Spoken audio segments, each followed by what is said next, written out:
아멘. 현대인의 정서를 요약하는 단어 가운데 우울과 또 피로를 빼놓을 수 없습니다. 다들 그냥 보면 지쳐 보입니다. 어른은 어른대로, 아이들은 아이들대로. 쉬고 싶다. 얼굴로 말하는 것 같습니다. 물론 꼭 일이 많아서만은 아닐 겁니다. 할 일을 찾지 못한 사람들의 얼굴에도 피곤한 기색이 또 역력합니다. 한편에서는 지나치게 열심히 살지 않으면 살아남을 수 없을 것 같아서 불안하고, 또 다른 한편에서는 이러다가 사람 구실 못할 것 같아서 피곤합니다. 우리는 이처럼 쉴 틈 없는 피로사회, 과로사회, 우울사회, 그리고 중독사회에 살고 있습니다. 그래서 우스갯소리로 현대인은 과로사가 아니면 아사 가운데, 그러니까 굶어 죽는 것 가운데 하나를 선택하도록 강요받는다고 말합니다. 이러한 시대에 만약에 욕심 없이 적당히 살겠다고 다짐하면 굶어 죽을 각오를 해야 합니다. 그렇다고 예전만큼 우리가 여가 생활을 누리지 못하는 것도 아닙니다. 주말마다 놀러 다니는 사람들은 전보다 몇 배로 늘었고, 휴가철만 되면 휴양지는 인산인해를 이룹니다. 그런데 우리는 그렇게 쉴 때조차도 남들에게 뒤처지지 않았음을 인증하려고 애를 씁니다. 맛집에 줄을 서고 여행지의 인파 속에서 나도 이만큼 누려봤다, 나도 이만큼 남들 하는 고생을 해봤다 라는 것을 보여주는 것이 휴식의 목적이 되어버렸습니다. 결국 우리에게는 쉼조차도 또 다른 일이 되어버린 셈입니다. 그러니 또 피곤합니다. 그렇다면 도대체 우리의 영혼은 어디서 숨을 쉬어야 할까요? 오늘 본문은 하나님께서 우리에게 참된 쉼을 허락하신 안식일에 벌어진 사건입니다. 예수님께서 안식일에 한 회당에서 말씀을 가르치고 계셨습니다. 그런데 그곳에 18년 동안이나 18해 동안이나 귀신 들려 앓으며 등이 굽어서 조금도 펴지 못한 한 여자가 있었습니다. 여러분, 오늘 본문의 이 기록이 놀라운 이유는 두 가지입니다. 첫째는 이 18년 동안이나 귀신 들려 있었던 사람이 발견된 곳은 어디였는가? 다름 아닌 회당이었습니다.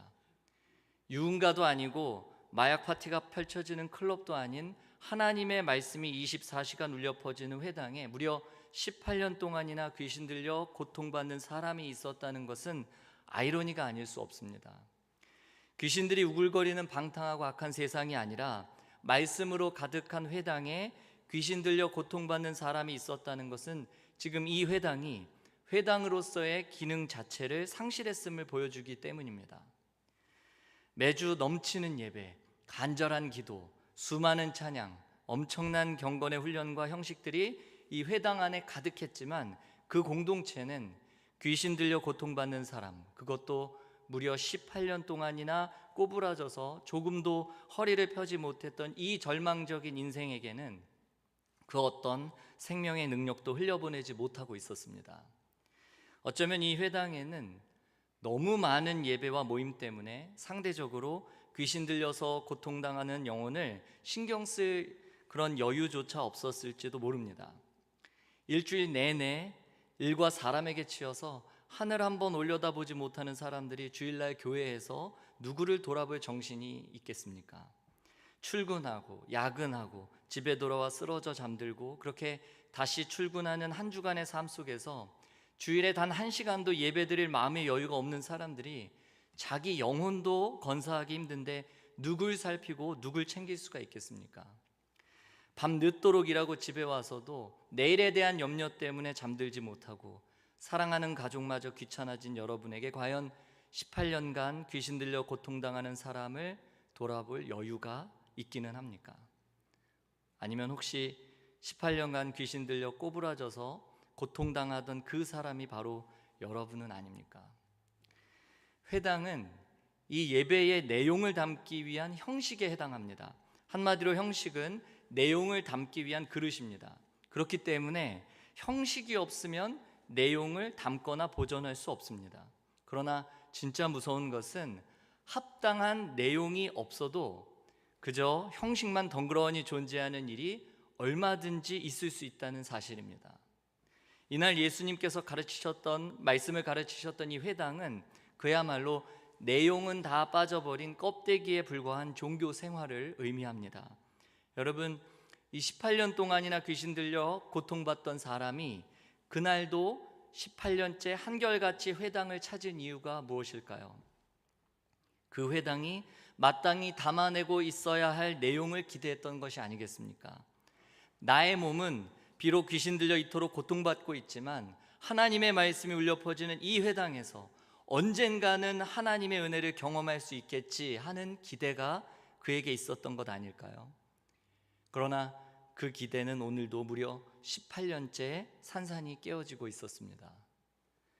오늘 본문의 기록이 놀라운 두 번째 이유가 있습니다. 그것은 귀신 들려 앓으며 꼬부라져서 조금도 펴지 못한 사람이 여자였다는 점입니다. 당시 회당 예배는 남자들의 특권이자 전유물이었습니다. 여자들은 회당 예배에 능동적으로 참여할 수 없었고 언제나 필요에 의해서 수동적으로 참여하거나 뒤에 물러나 있어야 했습니다. 그러던 어느 날 바로 그 회당에서 예수님은 18년 동안이나 귀신 들려 앓으며 꼬부라져서 조금도 펴지 못한 채 살아온 한 여자를 보셨습니다.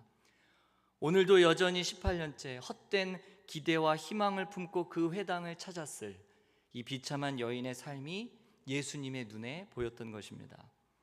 이름뿐인 회당이었지만, 그런 껍데기 같은 회당이었지만 그마저도 예배에 참여할 기회가 여인에게는 쉽게 주어지지 않았습니다. 그렇게 은혜의 부스러기조차 허락되지 않았던 이 여인을 예수님은 보셨고 전무후무한 기적을 바로 그 회당에서 일으키십니다. 오늘의 본문 12절과 13절입니다. 예수께서 보시고 불러 이르시되 여자여 내가 내 병에서 놓였다 하시고 안수하시니 여자가 곧 펴고 하나님께 영광을 돌리는지라. 그동안 회당의 문제는 무엇이었습니까? 회당에서 하나님의 말씀을 가르치는 이들은 차고 넘쳤지만 정작 가르치고 배운 말씀이 무엇을 향해야 하는지는 몰랐습니다. 가르치고 배우는 말씀들은 이 회당 안에 가득했지만 정작 그 말씀이 의도하는 정신과 하나님의 마음에는 무관심했던 것이 형식뿐인 이 회당의 진짜 문제였습니다.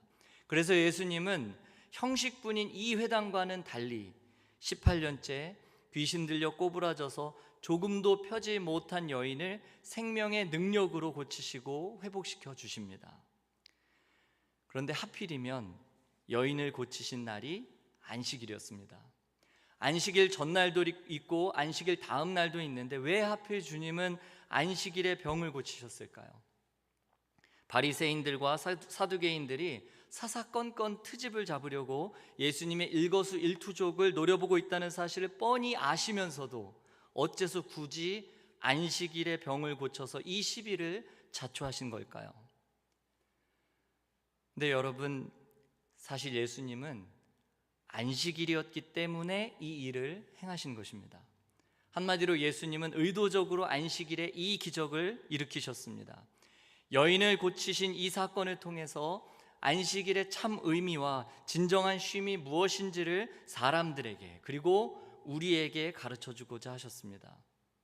그러자 회당장은 이 회당의 규정을 무시한 예수님에 대해서 분노합니다. 14절 말씀입니다. 회당장이 예수께서 안식일에 병 고치시는 것을 분내어 무리에게 이르되 일할 날이 엿새가 있으니 그 동안에 와서 고침을 받을 것이요 안식일에는 하지 말 것이니라 하거늘. 회당장은 예수님이 안식일법을 위반했다고 고발했습니다. 안식일에 병을 고치는 행위는 안식일에 아무 일도 하지 말고 쉬라고 말씀하신 하나님의 안식일법을 위반한 중대한 범죄라는 것입니다. 그러나 안식일의 주인이 되시는 주님은 결코 그런 법을 만드신 적이 없습니다. 15절과 16절 말씀입니다. 주께서 대답하여 이르시되 외식하는 자들아 너희가 각각 안식일에 자기의 소나 나귀를 외양간에서 풀어내어 이끌고 가서 물을 먹이지 아니하느냐. 그러면 18해 동안 사탄에게 매임받은 이 아브라함의 딸을 안식일에 이 매임에서 푸는 것이 합당하지 아니하냐.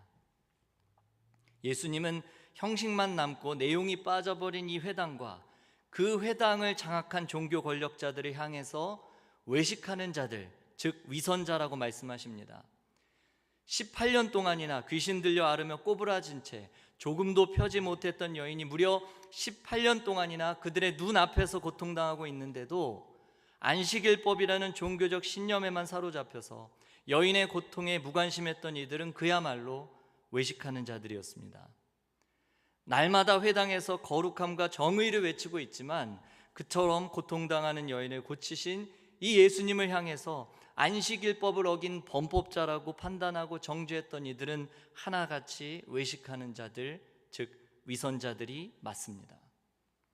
그들의 내용 없는 종교적 신념이 얼마나 잔인하고 악했는지 18년 동안이나 귀신 들려 꼬부라져서 고통당했던 이 여인이 이제야 겨우 고침을 받아서 회복되었는데 함께 기뻐하기는커녕 되려 분노하고 있습니다.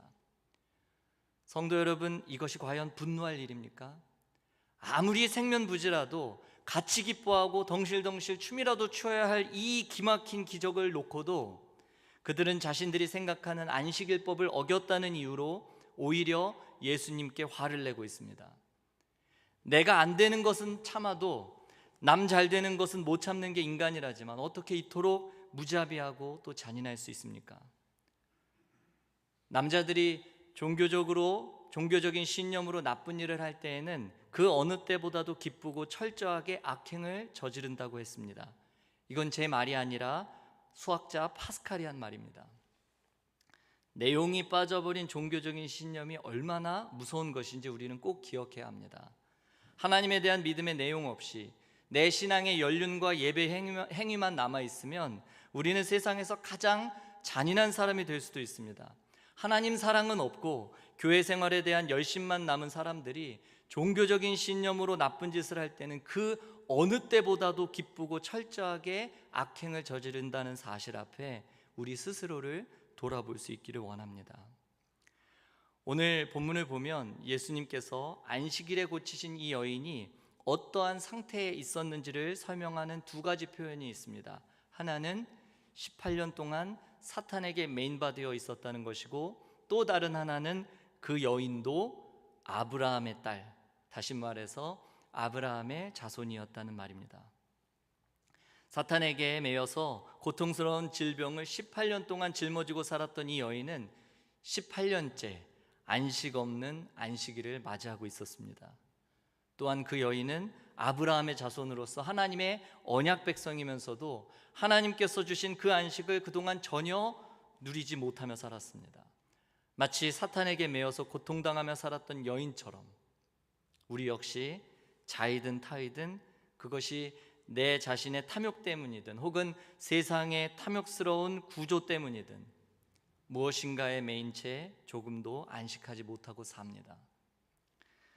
사랑하는 성도 여러분, 하나님께서 우리에게 주시려는 자유는 노동에서의 해방보다는 탐욕으로부터의 해방을 의미합니다. 그리고 이것을 철학적으로 표현하면 존재의 자유라고 말할 수 있습니다. 하나님은 이 존재의 자유를 통해서 그분의 자녀들이 안식하도록 하십니다. 그러나 이 존재의 자유라는 것은 사회적으로 또는 제도적으로 해방됐다고 해서 누릴 수 있는 자유가 아닙니다. 이걸 쉽게 말씀드리면 우리가 회사에서 직장 상사의 노예로 살던 사람이 그 회사를 뛰쳐나왔다고 해서 누릴 수 있는 자유가 아니라는 말입니다. 입시의 노예로 살던 학생이 학교를 졸업했다고 해서 누릴 수 있는 자유도 아닙니다.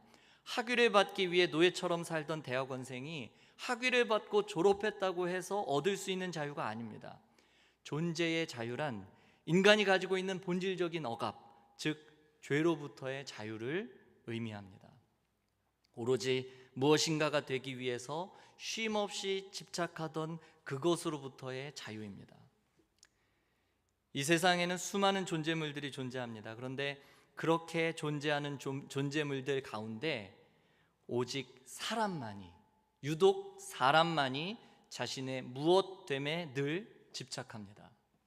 나무는 자신의 나무됨을 염려하지 않고 고양이는 자신의 고양이됨에 관심이 없습니다. 그런데 오직 사람만 태어나면서부터 죽을 때까지, 심지어 잠을 잘 때 꿈속에서라도 자신의 무엇됨을 끊임없이 고민하고 염려하는 존재입니다. 그것이 자신의 사회적 지위이든 재산이든 명예든 미모든 재능이든, 아무튼 사람은 자신을 정의해주는 그 무엇됨에 평생 관심을 기울이면서 삽니다. 내가 어느 학교의 학생인가, 어느 회사의 사원인가, 어느 동네의 주민인가, 어떤 직함의 아무개인가에 대해서 인간만큼 집착하는 존재가 없습니다. 이유는 우리가 오직 그런 것들만을 통해서 자신의 존재를 확인해 왔기 때문입니다. 오로지 무엇됨을 통해서만 나의 가치를 발견해 왔기 때문입니다. 그러나 무엇됨을 위해서만 살던 정치인들, 연예인들, 유명인들이 하루아침에 땅바닥에 곤두박질 치는 모습을 우리는 매일같이 봅니다. 이처럼 사람이 가지고 있는 이 무엇됨은 수시로 변하기 마련입니다. 그래서 우리는 매 순간 지금보다 더 나은 무엇인가가 되기 위해서 하루도 쉬지 못하고, 그래서 잘해도 불안하고 못하면 더 불안하고 항상 걱정하며 한순간도 안식할 수가 없는 것입니다. 아브라함의 자손이자 약속의 백성이었음에도 불구하고 사탄에게 매여 18년 동안이나 안식하지 못했던 이 여인처럼 우리 역시 하나님의 자녀로 부름은 받았지만 오늘도 오로지 무엇됨에 사로잡혀서 사느라 안식일에도 안식하지 못합니다. 이처럼 말씀이 넘치는 회당에 있어도 구원의 기쁨을 경험하지 못하는 여러분과 또 저를 위해 우리 예수님이 직접 이 회당에 찾아오셨습니다. 안식일의 주인이 되시는 주님은 오늘 이 회당에서, 그것도 안식일에 귀신 들려 앓으며 꼬부라져서 조금도 펴지 못하는 하나님의 백성들을 고치고 회복하십니다. 하나님의 자녀로 부름받았으나 돈과 쾌락과 세상적인 행복을 쫓느라 조금도 안식하지 못한 채 이 예배당을 18년째 문지방만 드나드는 여러분과 저를 회복하시기 위해서 이곳에 직접 찾아오십니다. 신명기 5장 15절에 너는 기억하라. 네가 애굽 땅에서 종이 되었더니 네 하나님 여호와가 강한 손과 편팔로 거기서 너를 인도하여 내었나니 그러므로 네 하나님 여호와가 네게 명령하여 안식일을 지키라 하느니라 말씀하셨습니다. 안식일은 애굽의 종 되었던 우리를 자유케 하신 하나님을 기억하고 그분 앞에서 안식하는 날입니다. 하나님 때문에 안식할 수 있는 날입니다. 따라서 안식일은 사탄에게 매여서 고통당하던 여인이 마땅히 자유케 되어야 하는 날입니다. 안식일은 그러라고 있는 날이기 때문입니다. 뿐만 아니라 안식일은 우리의 무엇됨을 멈추고 하나님의 자녀라는 있음 그 자체를 기뻐하도록 부름받은 날입니다. 그래서 안식일은 18년째 아무런 소망도 없이 습관적으로 예배당을 들락거리는 우리들의 무기력과 고질적인 죄악들을 깨뜨릴 수 있는 날입니다. 왜냐하면 안식일은 그러라고 있는 날이기 때문입니다. 하나님 안에서 자유하도록 우리에게 선물로 허락하신 복된 날이기 때문입니다. 따라서 내 영혼이 꼬부라져서 주님을 볼 수 없는 상태라면 우리는 그냥 그렇게 돌아가서는 안 됩니다. 18년간 아무런 소득이 없었다고 오늘도 그럴 것이라고 절망하며 아무런 소망도 기대도 없이 예배당 문턱만 밟는 일을 멈춰야 합니다. 왜냐하면 예수님께서 오늘 이곳에서 우리의 굽은 등을 회복시키시기로 작정하셨기 때문입니다. 죄와 탐욕으로 단 하루도 안식할 수 없는 주의 자녀들에게 참 안식과 평안을 채우시기로 작정하셨기 때문입니다. 오늘은 주님께서 약속하신 바로 그 안식일이기 때문입니다. 말씀을 맺겠습니다. 죄악된 인간의 본성을 지닌 우리는 늘 끊임없이 무엇됨을 추구하며 사느라고 사실은 단 하루도 제대로 쉬지 못합니다. 따라서 오로지 있음 그대로를 기뻐하고 즐거워하는 상태가 아니면 우리는 절대 안식할 수 없습니다. 이처럼 늘 무엇됨을 추구하면서 전전긍긍하던 우리에게 안식을 주시기 위해서 하나님께서 그의 자녀들에게 허락하신 날이 바로 안식일입니다. 우리가 가정을 안식처라고 부르는 이유가 무엇입니까? 가정이 안식처인 이유는 가정이 아무런 일도 하지 않는 무노동의 장소이기 때문이 아니라 가정이란 본질적으로 가족의 있음, 곧 그들의 존재에만 관심을 둘 뿐이지 그들의 무엇됨에 관심을 두는 곳이 아니기 때문입니다. 직장이든 학교든 사람들은 다른 사람의 무엇됨에만 관심을 둘 뿐 그들의 있음에는 별 관심을 두지 않습니다. 그래서 사람들은 어떤 식으로든 마치 명함을 돌리듯이 자신의 무엇됨을 알리려고 길을 쓰고 노력합니다. 그러나 여러분, 가정에서 명함을 돌리면서 자신의 무엇됨을 드러내려고 애쓰는 사람은 없지 않습니까? 특히 어른과 아이들을 비교해 보면 더 정확하게 알 수 있는데, 어른들은 대부분 상대의 무엇됨에 관심을 두지만 어린아이들은 오히려 상대의 있음에만 관심을 갖습니다. 어른들이야 그가 사는 집이 어디에 있는지, 타고 다니는 차가 무엇인지, 어느 학교를 나왔는지, 어떠한 직함을 가지고 있는지에 관심이 있지만, 어린아이들은 엄마 아빠의 있음에만 관심을 가질 뿐 그의 무엇됨에는 아무런 관심이 없습니다.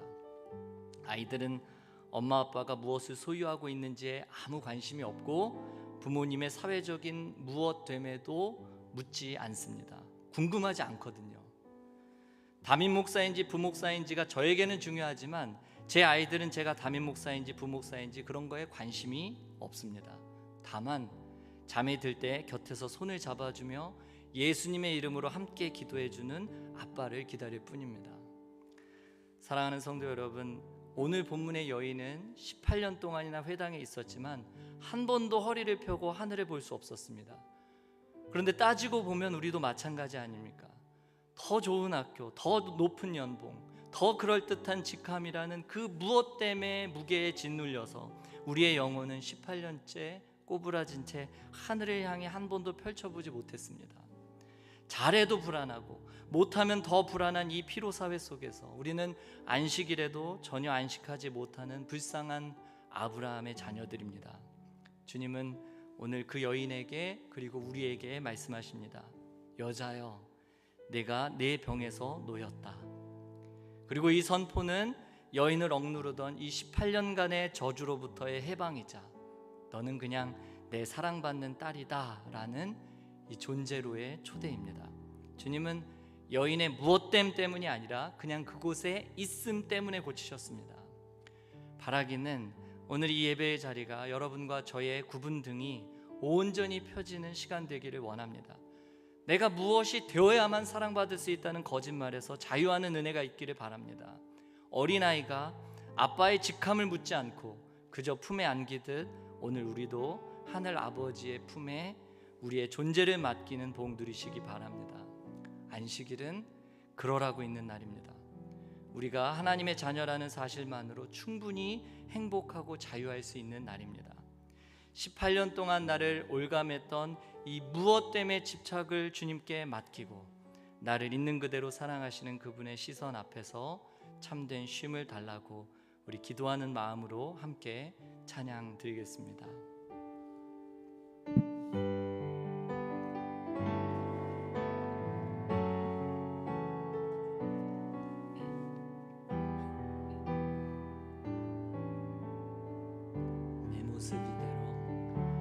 내 모습 이대로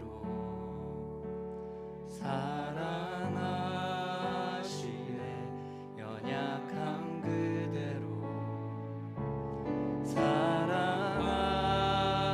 사랑하시네. 나의 모든 발걸음 주가 하시나니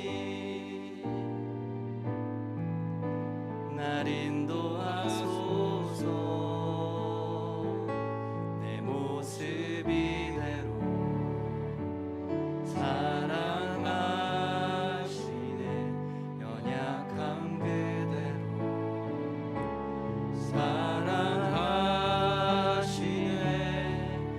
나의 모든 발걸음 주가 하시나니 날 인도하소서. 주의 날개 아래 거하는 것, 주의 임재 안에 거하는 것, 나의 가장 큰 소망, 나의 가장 큰 은혜, 주와 함께 동행하느니 주의 날개 아래 주의 임재 안에 거하는 것, 나의 가장 큰 소망, 나의 가장 큰 은혜, 주와 함께 동행하느니. 우리 다시 한번 고백하겠습니다. 내 모습 이대로, 내 모습 이대로 사랑하시네. 연약함 그대로 사랑하시네. 나의 모든 발걸음 주가 하시나니. 날 인도하소서. 내 모습 이대로, 내 모습 이대로 사랑하시네. 연약함 그대로 사랑하시네. 나의 모든 발걸음 주가 하시나니. 날 인도하소서.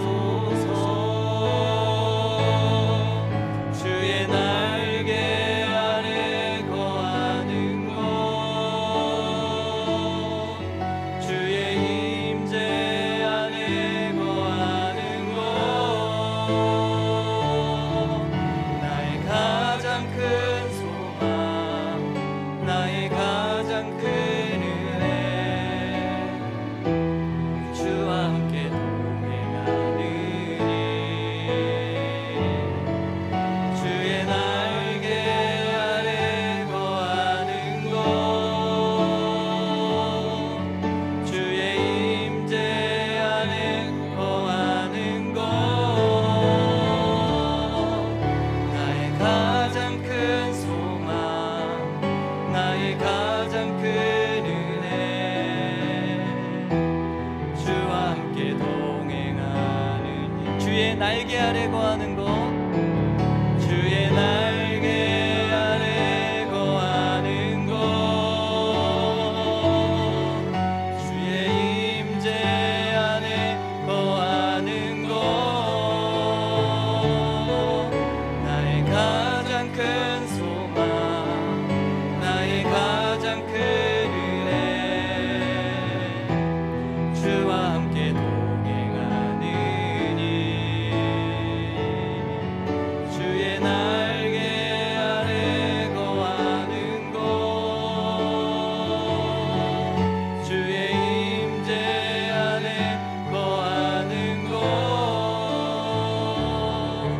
나의 가장 큰 소망, 나의 가장 큰 은혜, 주와 함께 동행하느니.